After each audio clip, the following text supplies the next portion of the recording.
ഞങ്ങളും ക്രൂശിക്കപ്പെട്ട ക്രിസ്തുവിനെ പ്രസംഗിക്കുന്നു. നമുക്ക് ഉത്തമഗീതം എടുക്കാം. ഉത്തമഗീതം, ദ സോങ് ഓഫ് സോങ്സ്. ഉത്തമഗീതം, the song of songs.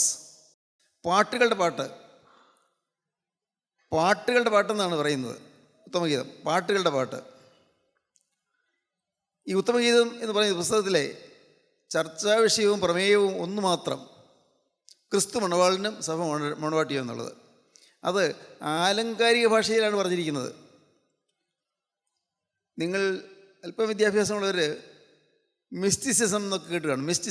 Mystic, യോഗാത്മകത്വം, ഭക്തിപരമായ യോഗാത്മകത്വം. Mysticism, പരമാത്മാവും ജീവാത്മാവും തമ്മിലുള്ള ബന്ധം.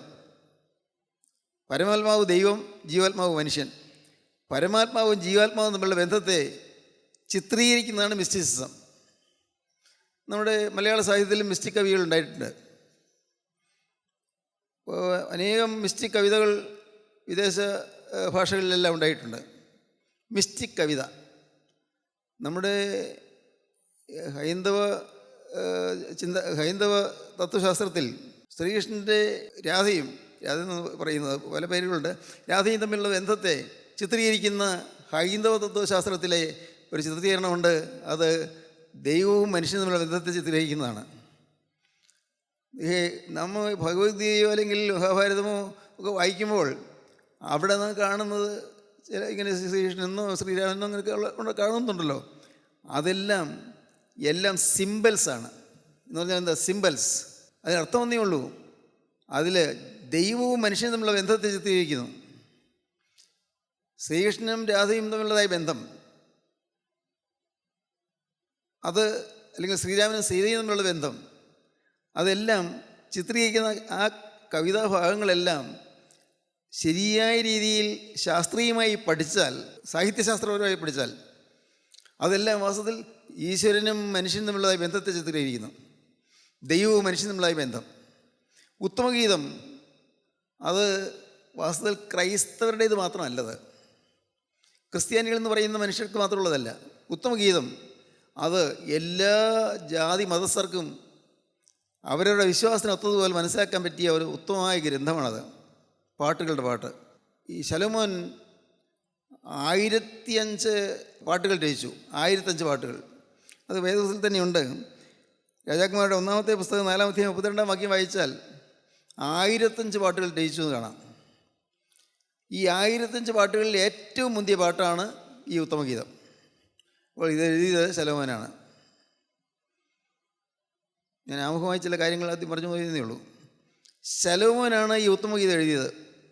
വെറും ജഡീകമായ ചിന്താഗതിയോട് വായിക്കുന്ന ഒരാൾക്ക് ഈ പുസ്തകം വായിക്കുമ്പോൾ ഒരു വല്ലാത്ത ചില നമുക്ക് കൊള്ളരുതാത്ത രീതിയിലുള്ളതായ ചില ചിന്തകളെല്ലാം വരാവുന്നതാണ്.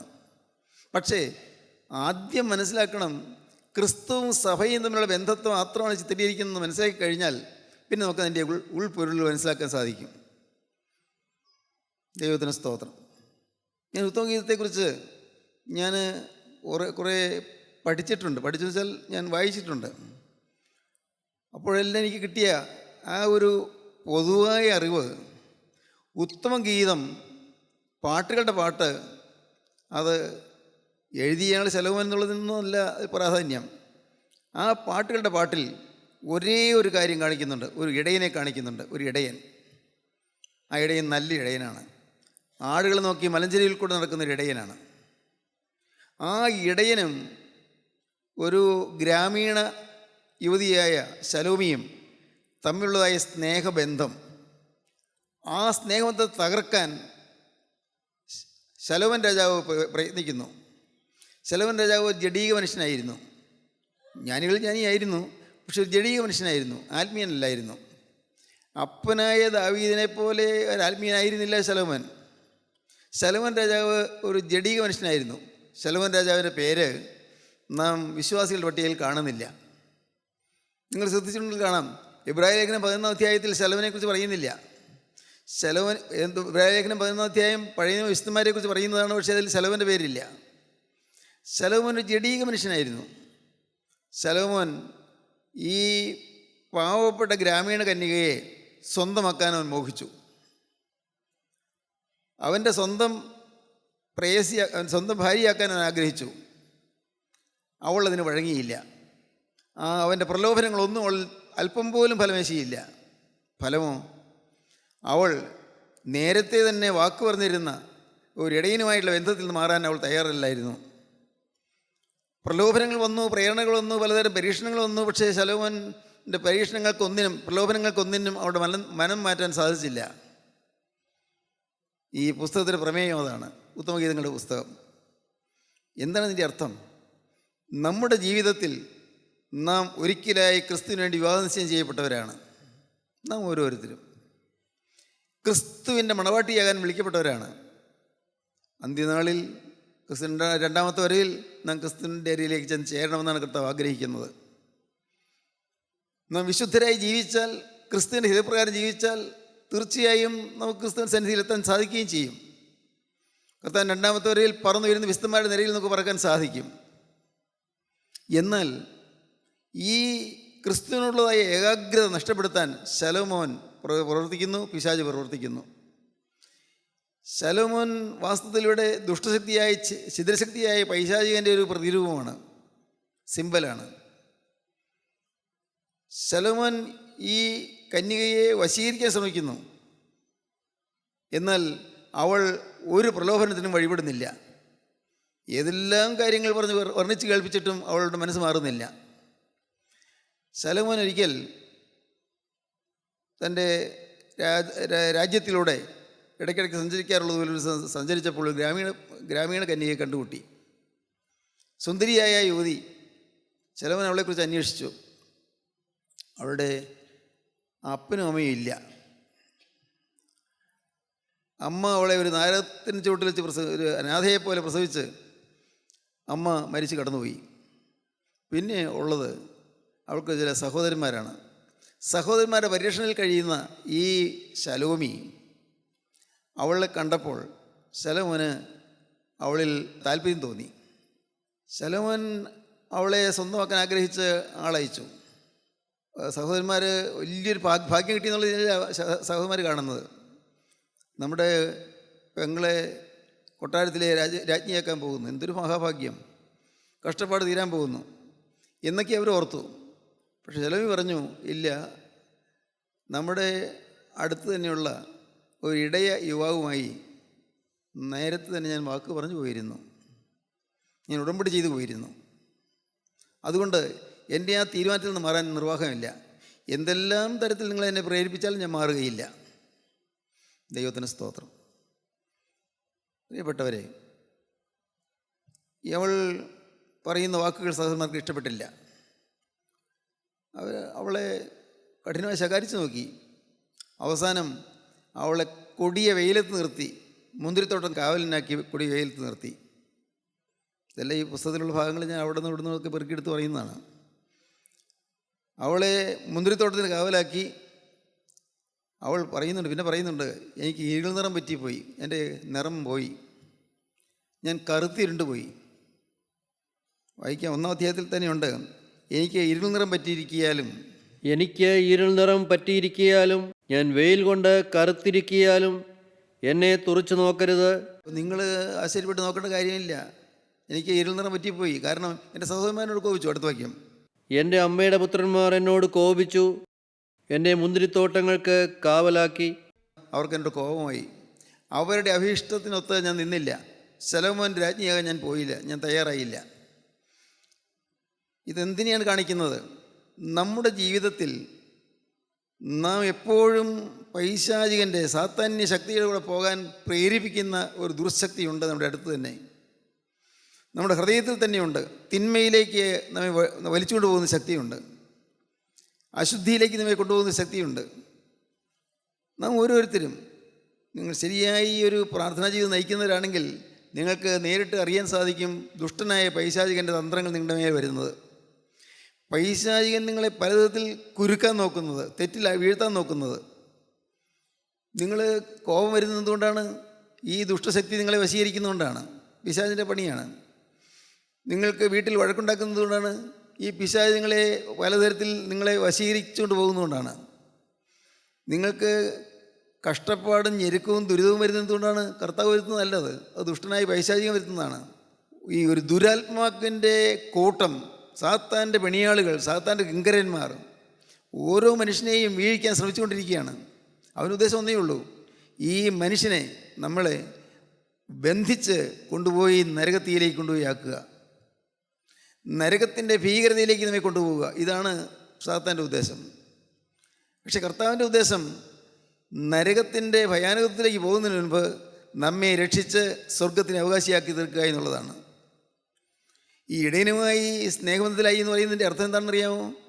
മാമോദിസായിൽ സ്നാനത്തിൽ നാം പറയും, സാത്താനെ ഞാൻ ഉപേക്ഷിക്കുന്നു, മിശിഹായെ ഞാൻ സ്വീകരിക്കുന്നു. അതാണ് ഉടമ്പടി. ബാല്യത്തിൽ തന്നെ ഉടമ്പടി എടുത്തവരാണ് നാം ഓരോരുത്തരും. ആ ഇടയനുമായുള്ള ബന്ധത്തിനുള്ള ഉടമ്പടി നാം എടുത്തവരാണ്. സാത്താനെ ഞാൻ ഉപേക്ഷിക്കുന്നു, മിശിഹായെ ഞാൻ സ്വീകരിക്കുന്നു. സാത്താനെയും നിന്നെയും നിങ്ങളുടെ ഭയത്തെയും നിന്റെ ശക്തിയെയും ഞാൻ ഉപേക്ഷിക്കുന്നു. 3 പ്രാവശ്യം പറയും, സാത്താനെ ഞാൻ ഉപേക്ഷിക്കുന്നു, സാത്താനെ ഞാൻ ഉപേക്ഷിക്കുന്നു, സാത്താനെ ഞാൻ ഉപേക്ഷിക്കുന്നു. അതിനുശേഷം വിശുദ്ധനെ ഞാൻ സ്വീകരിക്കുന്നു, വിശുദ്ധനെ ഞാൻ സ്വീകരിക്കുന്നു, വിശുദ്ധനെ ഞാൻ സ്വീകരിക്കുന്നു. പിന്നെ 3 പ്രാവശ്യം അത് പറയും.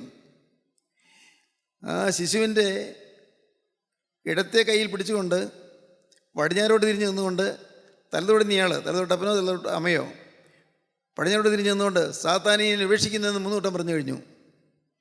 പിന്നെ കുഞ്ഞിൻ്റെ വലത്തെ കൈയിൽ സ്വന്തം വലത്തെ കൈ കൊണ്ട് പിടിച്ചുകൊണ്ട് തലതൊട്ടപ്പൻ അല്ലെങ്കിൽ തലതൊട്ടമ്മ കിഴക്കോട്ട് തിരിഞ്ഞ് മദ്ബാഹിലേക്ക് നോക്കിക്കൊണ്ട്, ത്രോണോസിലേക്ക് നോക്കിക്കൊണ്ട് പറയുന്നു, മിശിഹായെ ഞാൻ സ്വീകരിക്കുന്നു, മിശിഹായെ ഞാൻ സ്വീകരിക്കുന്നു. ഇങ്ങനെയുള്ള ഉടമ്പടിയാണ് നമ്മുടെ ജീവിതത്തിൽ നടന്നു കഴിഞ്ഞത്. അതാണ് ഇടയനുമായി ഉടമ്പടി എന്ന് പറയുന്നതാണ്. അങ്ങനെ ഗ്രഹിച്ചാൽ മാത്രമേ അതിൻ്റെ അർത്ഥപൂർത്തി നമുക്ക് മനസ്സിലാവുകയുള്ളൂ. ഇടയനുമായി ഉടമ്പടി ഞാൻ എടുത്തു കഴിഞ്ഞു, ഒരു വാക്ക് പറഞ്ഞു കഴിഞ്ഞു, അത് വിവാഹ നിശ്ചയമായിരുന്നു. വിവാഹ നിശ്ചയമായിരുന്നു. ഈ വിവാഹ നിശ്ചയത്തിൽ നമ്മെ എങ്ങനെയെങ്കിലും വഴിതെറ്റിക്കാനായിട്ട് പിശാച് നോക്കിക്കൊണ്ടിരിക്കും. കർത്താവിനോട് പറഞ്ഞ ഉടമ്പടിയിൽ നമ്മെ തെറ്റിച്ച് നമ്മുടെ ഉള്ളത്തിൽ കടന്നുകൂടാൻ പിശാച് പരിശ്രമിക്കും. അതാണ് നമ്മുടെ കുടുംബജീവിതത്തിലും മറ്റു വരുന്നതായ തകർച്ചകൾ. ചിലപ്പോൾ തെറ്റിലേക്ക് പോകാനുള്ളതായ വാസനകൾ, മദ്യത്തിലേക്കോ അരുതാത്ത ജീവിതത്തിലേക്കോ പോകുവാനുള്ള വാസനകൾ, കഞ്ചാവിലേക്കോ മയക്കുമരുന്നിലേക്കോ പോകാനുള്ളതായ വാസനകൾ, വഴക്കും ബഹളവും കലഹവും ഉണ്ടാക്കാനുള്ളതായ താല്പര്യങ്ങൾ, അറിയാതെ തന്നെ പെട്ടെന്ന് നാം കോപിച്ചു പോകുന്നത്, ഇതെല്ലാം നമ്മെ ദൈവത്തിൻ്റെ കയ്യിൽ നിന്ന് പിടിച്ച് പറിച്ചെടുത്ത് തൻ്റെ സ്വന്തം പോക്കറ്റിലാക്കിക്കൊണ്ട് നമ്മെ നശിപ്പിക്കാൻ കൊണ്ടുപോകുന്ന പിശാചിൻ്റെ പരിപാടിയാണിതെല്ലാം. ഇത് മനസ്സിലാക്കുന്നൊരു ദൈവവൈദ്യൽ വളരെ ശ്രദ്ധയോടെ കൂടി നിൽക്കും. എൻ്റെ ദൈവമേ, എന്നെ പിശാച് ഒരിക്കലും എന്നെ ബന്ധിച്ചുകൊണ്ട് പോകാൻ ഇടവരല്ലേ, കർത്താവേ പിശാചിൻ്റെ ബന്ധത്തിൽ ഞാൻ അകപ്പെട്ടു പോകല്ലേ എന്ന് പറഞ്ഞ് കരഞ്ഞുകൊണ്ടിരിക്കും, പ്രാർത്ഥിച്ചുകൊണ്ടിരിക്കും. ശലോമി എന്ന് പറയുന്ന ഈ പെൺകുട്ടി, അവൾ വഴങ്ങിയില്ല. സഹോദരന്മാരെ അവൾ നിർബന്ധിച്ചു. നമുക്ക് വലിയ മഹാഭാഗ്യം കിട്ടിയിരിക്കുകയാണ്, നമ്മുടെ കുടുംബത്തിന് വലിയ ഭാഗ്യം കിട്ടിയിരിക്കുകയാണ്. മോളെ, നീ ഒരാൾ വിചാരിച്ചാൽ കുടുംബത്തിൻ്റെ ഐശ്വര്യം എല്ലാം ഇനിയും വളരെ വർദ്ധിക്കും. നീ രാജ്ഞിയാകാൻ പോവുകയാണ്. ശലോമോനോ എത്രയോ മഹാനായ മനുഷ്യനാണ്, മഹാജ്ഞാനികൾ ജ്ഞാനിയാണ്. സഹോദരന്മാർ ഇതെല്ലാം അവളെ ഉപദേശിച്ചു. അവൾ വഴങ്ങിയില്ല. അപ്പോഴാണ് അവൾക്ക് ദേഷ്യം വന്ന് സഹോദരന്മാരവളെ മുന്തിരിത്തോട്ടത്തിന് കാവലാക്കി.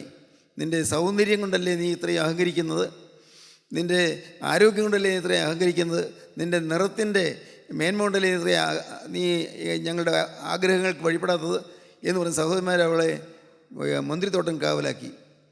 അവളെ പറയുക, എനിക്ക് ഇരുൾ നിറം പറ്റിയിരിക്കുന്നു, നിങ്ങളതിനെ തുറച്ചു നോക്കല്ലേ. ഈ പാവപ്പെട്ട കന്യകയെ തുറച്ചു നോക്കുന്നു മനുഷ്യർ. അവളുടെ ജീവിതത്തിലേക്ക് എപ്പോഴും തുറച്ചു നോക്കിക്കൊണ്ടിരിക്കുകയാണ്. എല്ലാം വളരെ അർത്ഥവത്തായ കാര്യങ്ങളാണ്. കേൾക്കൂ, ഇവളെ ശലോമോന് കിട്ടുകയില്ല എന്ന് വന്നപ്പോൾ ശലോമോൻ തീരുമാനിച്ചു, മാനുഷികമായ തീരുമാനം, ഞാൻ ഇവളെ കൊണ്ടുവന്ന് എൻ്റെ കൊട്ടാരത്തിൻ്റെ മഹിമയൊക്കെ കാണിച്ചാൽ ഇവളെനിക്ക് വശമതിയായേക്കും.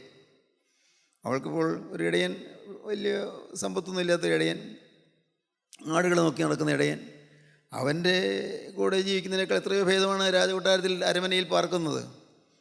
ശലോമോൻ അവൾക്ക് വേണ്ടി ഒരു പ്രത്യേക അരമനയുണ്ടാക്കി, ഒരു വലിയൊരു അന്തഃപുരം. അവിടെ വളരെ മനോഹരമായ വിശേഷ അലങ്കാരമുള്ള ആ മനോഹരമായ അരമനയിൽ അവളെ പാർപ്പിച്ചു. അവളുടെ ചുറ്റുമിരുന്ന് എപ്പോഴും പാട്ട് പാടാൻ യെരൂശലേം പുത്രിമാരെയാക്കി. കന്യകമാർ, അവർ യെരൂശലേം പുത്രിമാരാണ്. അവരെ ആക്കി അവരിങ്ങനെ പാടിക്കൊണ്ടിരിക്കുകയാണ്. ഓരോ പാട്ടും ശലോമോൻ്റെ വർണ്ണനയാണ്. ശലോമോൻ ആയിരങ്ങൾ സുന്ദരനാണ്, 10,000 സുന്ദരനാണ്, ശ്രേഷ്ഠനാണ്, അനേക യുദ്ധങ്ങൾ നടത്തിയ വീരനാണ്, ജ്ഞാനികൾ ജ്ഞാനിയാണ് എന്നിങ്ങനെയുള്ള കാര്യങ്ങളിൽ ശലോമോനെ പ്രകീർത്തിച്ചുള്ളതായ ഗാനങ്ങൾ അവർ പാടിക്കൊണ്ടിരുന്നു. ഓരോ പാട്ടും കഴിയുമ്പോൾ ഈ യെരൂശലേം പുത്രിമാർ ചോദിക്കും, ശലോമി ഇത്രയും നല്ല ശലോമോനെ ഇതിന് വേണ്ടാന്ന് വെക്കണമോ? ഓരോരുത്തർ ചോദിക്കും, ശലോമി നീ ഇപ്പോഴും ആ പഴയ ചിന്ത വെച്ചുകൊണ്ടിരിക്കുകയാണോ? ഇടയൻ്റെ കൂടെ പോകാൻ തീരുമാനിച്ചിരിക്കുകയാണോ? ആ ഉടമ്പടിക്കൊന്നും വലിയ അർത്ഥമൊന്നുമില്ല. നീ ഒരു കാര്യം ചെയ്യും, നീ ശലോമോൻ്റെ ഭാര്യയാകൂ. എത്രയോ മഹത്തായ പദവിയാണ് നിനക്ക് കിട്ടാൻ പോകുന്നത്, എന്ത് വലിയ ശ്രേഷ്ഠമായ പദവിയാണ് കിട്ടാൻ പോകുന്നത് എന്ന് പറഞ്ഞ് ഞങ്ങളെ പ്രേരിപ്പിക്കും. അപ്പോൾ യെരൂശലേം പുത്രിമാരോട് ഇവൾ പറയുന്ന വാക്കുണ്ട്. 3-ാം അധ്യായത്തിന് 5-ാം വാക്യം വായിക്കാം, 8-ാം അധ്യായത്തിന് 4-ാം വാക്യം വായിക്കാം. യെരൂശലേം പുത്രിമാരെ, ചെറുമാനുകളാണ്, പേടമാനുകളാണ്. പ്രേമത്തിന് ഇഷ്ടമാകുവോളം അതിനെ ഇളക്കരുത്, ഉണർത്തുകയും അരുത്. യെരൂശലേം പുത്രിമാരെ, നിങ്ങൾ എത്ര ഉണർത്തിയാലും ഉണരുകയില്ല. പ്രേമത്തിന് ഇഷ്ടമാകുവോളം അതിനെ ഇളക്കരുത്, ഉണർത്തുകയും അരുത്. ആണിട്ട് പറയുകയാണ്, വയലിലെ ചെറുമാനുകളാണ്, പേടമാനുകളാണ്. പ്രേമത്തിന് ഇഷ്ടമാകുവോളം അതിനെ ഇളക്കരുത്, ഉണർത്തുകയും അരുത്. നിങ്ങൾ എന്തെല്ലാം പറഞ്ഞ് എന്നെ പ്രേരിപ്പിച്ചാലും ഞാൻ വഴങ്ങുകയില്ല. ഞാൻ ജീവിതത്തിലെടുത്തൊരു തീരുമാനമുണ്ട്, ജീവിതത്തിലെടുത്ത ഒരു സമർപ്പണമുണ്ട്, ഒരിക്കലായിട്ട് പറഞ്ഞൊരു സമർപ്പണമുണ്ട്. ആ സമർപ്പണത്തിൽ ഞാൻ മാറുകയില്ല. ദൈവത്തിന് സ്തോത്രം. പിന്നെ 8-ാം അധ്യായം 4-ാം വാക്യം. യെരൂശലേം പുത്രിമാരെ, പ്രേമത്തിന് ഇഷ്ടമാകുവോളം അതിനെ ഇളക്കരുത്, ഉണർത്തുകയും അരുത്. യെരൂശലേം പുത്രിമാരെ, വയലിലെ ചെറുമാനുകളാണ്, പേടമാനുകളാണ്. പ്രേമത്തിന് ഇഷ്ടമാകുവോളം അതിനെ ഇളക്കരുത്, ഉണർത്തുകയും അരുത്. പ്രിയപ്പെട്ടവരെ, ഒന്നാമത്തെ സന്ദേശം ഇതാണ്. ഏതെല്ലാം പ്രലോഭനം വന്നാലും, ആരെല്ലാം പ്രലോഭിപ്പിച്ചാലും, ലോകത്തിൻ്റെ അലങ്കാരങ്ങളോ ആഡംബരങ്ങളോ ലോകത്തിൻ്റെ സുഖഭോഗങ്ങളോ എന്തെല്ലാം വന്ന് മാടി വിളിച്ചാലും ഈ കന്യക അവളുടെ ഹൃദയത്തിലുള്ള തീരുമാനം മാറ്റുന്നില്ല. നാം ചിലപ്പോൾ ചില തീരുമാനങ്ങൾ എടുത്തവരല്ലേ? ഇല്ലേ? ഇനി കോപിക്കില്ല എന്ന് തീരുമാനിച്ചവരില്ലേ? ഇനി മദ്യം തൊടില്ല എന്ന് തീരുമാനിച്ചവരില്ലേ? ഉണ്ട്, തീർച്ചയായിട്ടും ഉണ്ട്. ഇനിയും വഴക്കടിക്കാൻ ഞാൻ ഉണ്ടാവില്ല തീരുമാനിച്ചവരില്ലേ? എന്നെക്കൊണ്ട് ഇനി ഈ വീട്ടിലൊരു പ്രശ്നം ഉണ്ടാവില്ല എന്ന് തീരുമാനിച്ചവരില്ലേ? എൻ്റെ പെരുമാറ്റം കൊണ്ട് ആർക്കൊരു വേദന വരാൻ ഇടവെത്തുകയില്ല എന്ന് തീരുമാനിച്ചവരില്ലേ? എൻ്റെ ഭർത്താവ് എൻ്റെ വാക്കുകൾ കൊണ്ട് ഇനി വേദനിക്കാൻ ഇടവരികയില്ല എന്ന് തീരുമാനിച്ചവരില്ലേ? എൻ്റെ ഭാര്യ ഞാൻ മൂലം കരയാൻ ഇടവരുത്തുകയില്ല എന്ന് തീരുമാനിച്ചവരില്ലേ? ചില സമർപ്പണങ്ങൾ എടുത്തവരാണ്. നമ്മൾ ഓരോരുത്തർക്കും ഉണ്ട് ചില സമർപ്പണങ്ങൾ ഉണ്ടായിരുന്നു. എന്നാൽ ആ സമർപ്പണത്തിൽ ഉറച്ചു നിൽക്കാതെ നമ്മെ വ്യതിചലിപ്പിക്കാൻ, നമ്മെ തെറ്റിക്കാൻ പിശാച് വരുന്നുണ്ട്. ഇതാണ് ഓർക്കേണ്ട കാര്യം. സാത്താൻ വരുന്നുണ്ട്. അവൻ എപ്പോഴും നോക്കി നിൽക്കുകയാണ്. സാത്താൻ അലറുന്ന സിംഹം പോലെ ആരെ വിഴുങ്ങേണ്ടതിനും ചുറ്റി നടക്കുന്നു. ആരെ വിഴുങ്ങേണ്ടു? അവനിങ്ങനെ ചുറ്റി തിരിഞ്ഞ് നടക്കുകയാണ്. ആരെയാണ് വിഴുങ്ങാൻ പറ്റുക? അലറുന്ന സിംഹം പോലെ അലറിക്കൊണ്ട് വരുന്നു. ചിലപ്പോൾ അവൻ വെളിച്ചത്തിൻ്റെ വേഷത്തിൽ മാലാഖയുടെ രൂപത്തിൽ വരും, വേദപുസ്തക വാക്യം ഉദ്ധരിച്ചുകൊണ്ട് വരും. അതും അവന് വിഷമമില്ല. ചിലപ്പോൾ അവൻ ഉപായത്താൽ വരും, തന്ത്രപൂർവ്വം വരും, ഹവ്വായി ചതിച്ചതുപോലെ. പ്രിയപ്പെട്ടവരെ, ഇവിടെ ചെയ്യേണ്ട ഒറ്റയ്ക്കൊരു കാര്യം, ഏതെല്ലാം പ്രലോഭനം വന്നാലും, എന്തെല്ലാം നഷ്ടം വന്നാലും ശരി, ലാഭം വന്നാലും ശരി, യേശുക്രിസ്തുവിനോട് ഞാൻ പറഞ്ഞ വാക്ക് ഞാൻ മാറുകയില്ല. ദൈവത്തിന് സ്തോത്രം. വേദപുസ്തകത്തിൽ അതിമനോഹരമായ വാക്യമുണ്ട്. യഹോവയോട് ഞാൻ പറഞ്ഞു പോയി, എനിക്ക് പിന്മാറിക്കൂടാ. യഹോവയോട് ഞാൻ പറഞ്ഞു പോയി, എനിക്ക് പിന്മാറിക്കൂടാ. ദൈവത്തിന് സ്തോത്രം. ജീവിതത്തിൽ ഈ സുവിശേഷയിൽ തന്നെ ചിലർക്ക് ഇഷ്ടക്കേട് വരികയും ചില പ്രധാനപ്പെട്ട ആളുകൾക്ക് എന്നോട് നീരസം വരികയും ചെയ്തപ്പോൾ ഇടയ്ക്ക് ആദ്യകാലത്തൊക്കെ എൻ്റെ മനസ്സ് ചഞ്ചലിച്ചു പോയി. തന്നെയുമല്ല, ഞാൻ പഠിപ്പിക്കുന്ന എൻ്റെ സ്റ്റുഡൻസ് പോലും എന്നെ കളിയാക്കുന്നത് കേട്ടപ്പോഴേക്കും എനിക്കത് ഈ സുവിശേഷ വിലക്കേണ്ട ഇറങ്ങിയിട്ട് ഒരു കാര്യമില്ലാതെ ഞാൻ ചീത്ത കേൾക്കുന്നല്ലോ എന്നൊക്കെ തോന്നിപ്പോയി.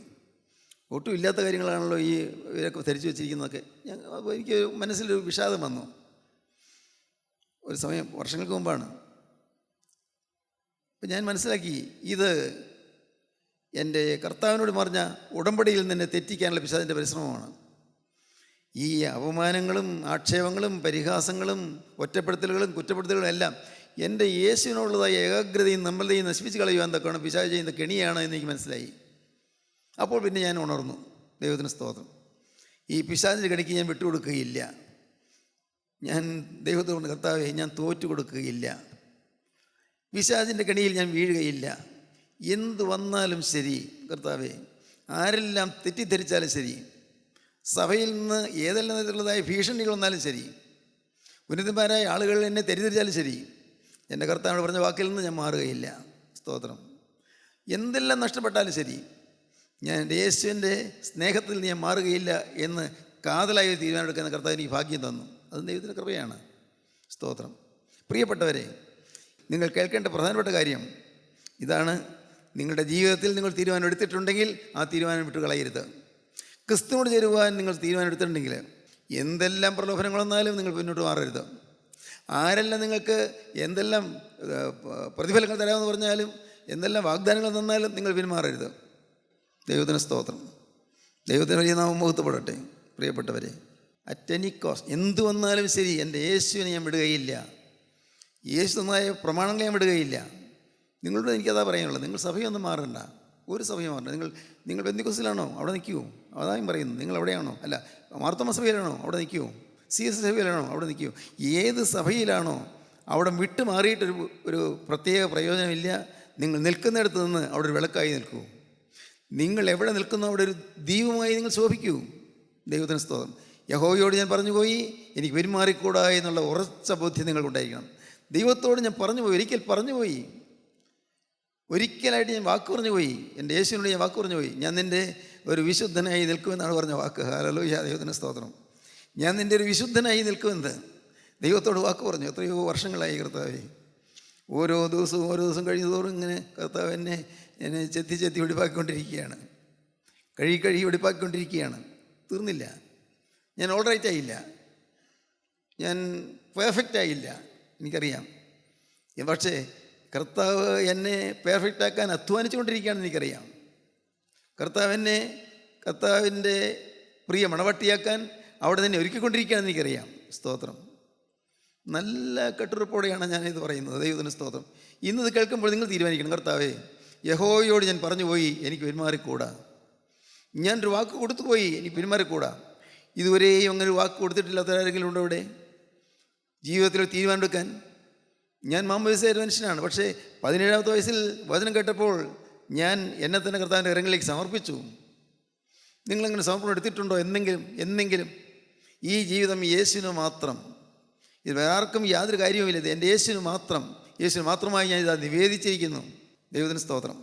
പ്രിയപ്പെട്ടവരെ, ഇപ്പോൾ നിങ്ങൾ കേട്ടുകൊണ്ടിരിക്കുമ്പോൾ സാത്താൻ്റെ യാതൊരു പ്രേരണയ്ക്കും വശംതനാകാതെ യേശുക്രിസ്തുവിൻ്റെ നൈർമല്യം കാത്തുസൂക്ഷിച്ചുകൊണ്ട് യേശുക്രിസ്തുവിൻ്റെ വിശുദ്ധിയുടെ ദൈവശക്തി ഏന്തിക്കൊണ്ട് ഞാൻ നിൽക്കും. നിങ്ങൾക്ക് തീരുമാനം എടുക്കാമോ? ഒരു കാരണവശാലും പാപത്തിൻ്റെ ഒരു കണിക പോലും വരികയില്ല എന്ന് നിങ്ങൾക്ക് തീരുമാനിക്കാൻ പറ്റുമോ? അശുദ്ധിയുടെ ഒരു സ്പർശം പോലും ഉണ്ടാവുകയില്ല നിങ്ങൾക്ക് തീരുമാനിക്കാൻ പറ്റുമോ? യാതൊരു കാരണവശാലും ഒരു കാര്യത്തിലും കറപറ്റാൻ നിൽക്കുമെന്ന് നിങ്ങൾക്ക് തീരുമാനിക്കാൻ പറ്റുമോ? എങ്കിൽ നിങ്ങൾ ഭാഗ്യശാലികളായിരിക്കും. ദൈവത്തിന് സ്തോത്രം. തൽക്കാലത്തേക്ക് നിങ്ങൾക്ക് ഭാഗ്യം തോന്നുകയില്ലായിരിക്കും. പക്ഷേ കാണാം, ദിവസങ്ങൾ കഴിയും തോറും, മാസങ്ങൾ കഴിയും തോറും നിങ്ങളുടെ ഭാഗ്യം നക്ഷത്രം തെളിഞ്ഞ് ഉദിച്ച് വളരുന്നത് നിങ്ങൾ കാണാം. കർത്താവിന് സ്തോത്രം. നമുക്ക് പ്രാർത്ഥിക്കാം. ഹല്ലേലൂയ, ദൈവത്തിന് സ്തോത്രം. കാരുണ്യവാനായ ഞങ്ങളുടെ സ്വർഗീയ പിതാവേ, ഈ മനോഹരമായ സമയത്തിനായി ഞങ്ങൾ നിന്നെ സ്തുതിക്കുന്നു, ഞങ്ങൾ നിന്നെ സ്തോത്രം ചെയ്യുന്നു. നിൻ്റെ ഈ മക്കളെല്ലാവരെയും എൻ്റെ കരുണയുള്ള കർത്താവിൻ്റെ ചെറുകടിയിൽ അവൾ സ്വീകരിക്കണമേ എന്ന് പ്രാർത്ഥിക്കുന്നു. കൊടുക്കീഴിലേക്ക് ചേർത്ത് അണയ്ക്കണമേ എന്ന് പ്രാർത്ഥിക്കുന്നു. എല്ലാവരെയും തൃക്കയിലേക്ക് ഫലമേൽപ്പിക്കുന്ന കർത്താവേ, നാഥ, അവിടുത്തെ 2ാമത്തെ വരയിൽ പറന്നു വരുന്ന വിശുദ്ധന്മാരുടെ നിരയിൽ നിൽപ്പാൻ ഈ മക്കളെല്ലാവരും യോഗ്യരാക്കി തീർക്കണമേ. എല്ലാവരെയും പുതിയ നന്മകളുണ്ട് അലങ്കരിക്കണമേ. യേശു ക്രിസ്തുവിൻ്റെ വിലയേറിയ നാമത്തിൽ തന്നെ. ആമീൻ. ഹല്ലേലൂയ.